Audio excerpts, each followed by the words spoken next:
Hello and welcome back to Shelf Centered. This is Bryce. Thank you so much for stopping by. Thanks for liking and subscribing. If this is something you end up enjoying, you never know, it could happen. Well, today I've got for you my top 8. For some reason it's 8. I came up with 8 things, so 8 it is. To get through a reading slump, to get through just sometimes you've reached a wall and it's just, no book is helping or whatever. So I've got my tried and true ways to continue to read. I've got a TBR that apparently I'm never going to read in my lifetime, so I've got to keep reading. But sometimes, we're gonna talk about it. You need to kind of switch things up, change things up. You got to still make it enjoyable, or else you're never going to get to your TBR. And in no particular order. All right, the first thing really is change up your genre. Maybe it's just, fantasy isn't doing it for you, so you got to go for science fiction. Sometimes you've got to go for some historical fiction. Sometimes you got to just get your pants scared off you, So anyway, it's good to just change things up. I've even gone with nonfiction. You never know.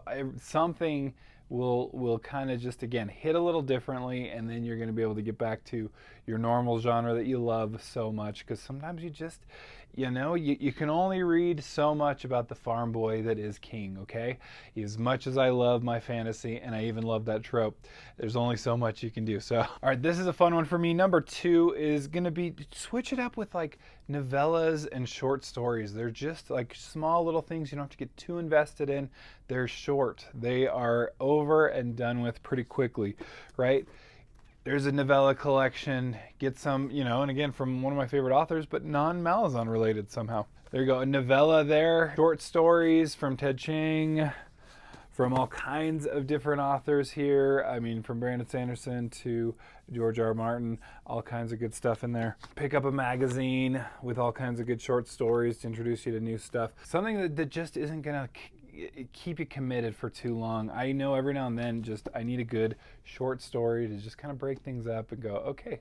And you have that sense of like, I completed a thing. I did it. I read through it. And sometimes that alone can get you to the next thing. Number 3, sometimes you insert really just a fast-paced, easy read. I've got a top 5 or something. I might have messed with the numbering. Some top list of fast-paced reads for fantasy and then also for science fiction up on the channel. I will link them below. But just something where the plot is just blazing fast, it's interesting, and you just go through it and you can't get enough, and all of a sudden you're done before you know it. Sometimes that's the way to do it. I know I love a good slow-paced, slow burn. I absolutely love it, but sometimes it's just that's not my mood, and that's not what's going to get me to the finish line. And maybe even reading that slow-paced book and going, all right, I'm just going to do 10 pages a day, but I'm going to read something else together with it can mean all the difference and make it actually then a more enjoyable experience. And then once it gets really good, then there you go. You're already into it. You're already there, and you can finish it up. This is one, if you follow the channel, number 4 is going to be one that I do a little too often. I'm a little crazy with it. Sometimes just treat yourself. Start that random book that you get from the library or the bookstore. Just go grab a random book that looks cool. Maybe you found a good one. Maybe you just need that enough to jar you out of it. Maybe it'll make it worse. I'm going to be honest. It could make it worse. Just, don't judge a book by its cover as a real thing. Sometimes you can and sometimes you can't. But sometimes it does help to be like, all right, maybe you need that new and shiny book that you saw on the shelf, and that'll do it, and that'll do exactly what you need for you. Number 5, this is a little bit, two different things I've got for it, but essentially rereading.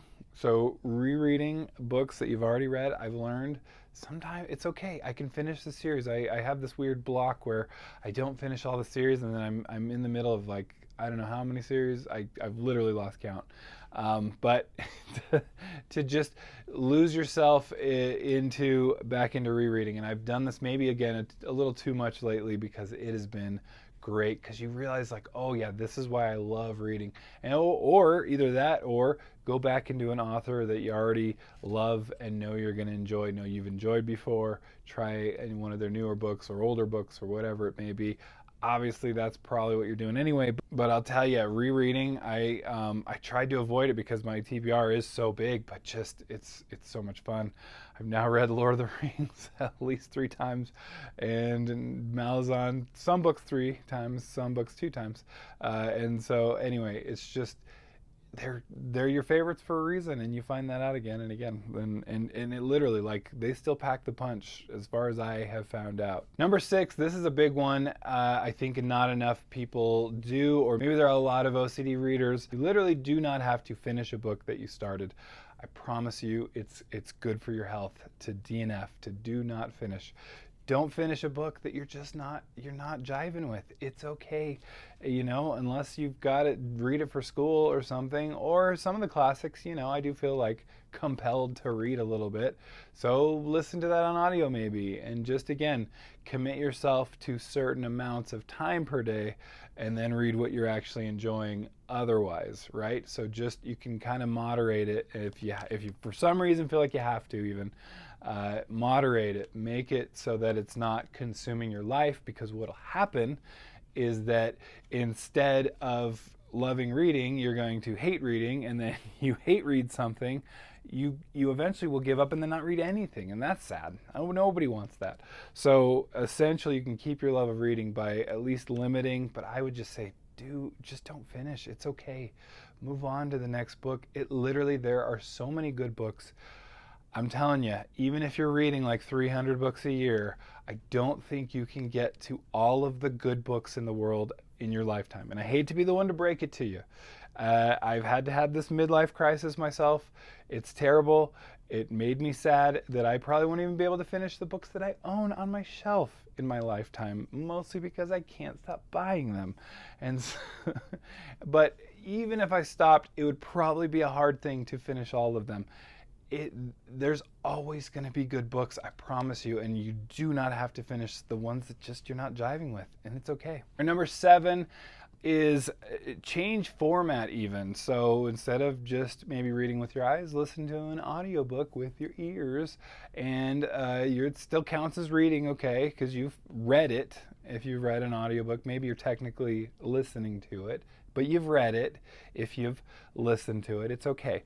We don't have to get too technical, and especially enough to talk about it online with your friends, like me, right? Come on, come talk with me. Or change format and do a manga. There's so many fun, crazy, just mangas out there. This is just like a small sampling of what I own. It's crazy. Or a graphic novel, right? So there's all kinds of, even in your favorite, some of your favorite series, there's Dark Tower graphic novels, there's Dresden Files, not a whole lot of those. Deadpool is, popular, and Wolverine. Batman, okay? And tons of books are getting graphic novels these days. It is mostly, I found, there's a lot of middle grade ones that my kids love, but I've found that I actually really like those books too. I've enjoyed them. And there's graphic novels that you can also read. So again, there's ways to keep doing it, but maybe just find a way that you just need maybe a break, and you need to change it up a little bit. And speaking of that, number 8, literally just take a break, right? Do not force it, because I really feel like people take longer breaks, and again, this is 100% anecdotal with zero science backing it. But people will just give up reading in general because they're maybe not jiving with a book. I tell my kids this, and I'm telling you this. People that say they don't like reading just haven't found the right book. I firmly believe that. And again, maybe it takes a couple of false starts, because you're just not going to get it right away. But you'll be able to find it if you keep looking, and you give yourself a little chance here. Follow these steps. If you got more, please let me know down in the comments below. I really appreciate it. I can do a follow-up video with extra really good advice, because you guys are always good at that. You're great at giving me amazing advice. Some a little too, it's like, okay, all right. But I always appreciate, there's always just been great advice, so I always appreciate that. Thank you so much. And thanks for stopping by, and we'll catch you next time. Bye.